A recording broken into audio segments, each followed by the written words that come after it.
ఇప్పుడు మనం తమ్మేస్తాం కదా, ఉపాధి హామీ పథకం తమ్మేలాగా వేస్తాము. అలాగే టీక్ మన సౌండ్ రావాలి. సౌండ్ వస్తేనే ఓటు పడ్డాడు అనమాట.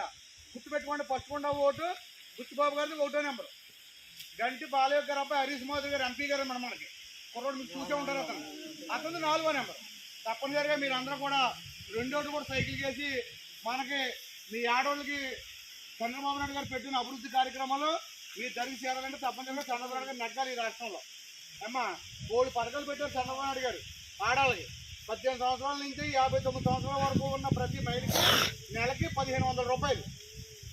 60 సంవత్సరాల నుంచి నెలకి 4000 రూపాయలు పింఛను. రేపు చంద్రబాబు నాయుడు గారు మళ్ళీ నెలలో నెగ్గిన 7000 రూపాయలు పింఛను పడుతుంది 10 ఓళ్ళకి కూడా. ఇంటికి పట్టుకొచ్చి ఇస్తారు. ఇప్పుడు ఎలా పట్టుకొచ్చి ఇస్తున్నారో అలాగే ఇస్తారు. అయితే ఇప్పుడు పింఛన్లన్నీ కూడా బ్యాంక్ వేసాడు అతను. బ్యాంక్ వేయడం తప్పు. 32 మంది చచ్చిపోయారు అప్పుడు ఆ ముసలోళ్ళు. బ్యాంకులకు వెళ్ళలేక బ్యాంకులకి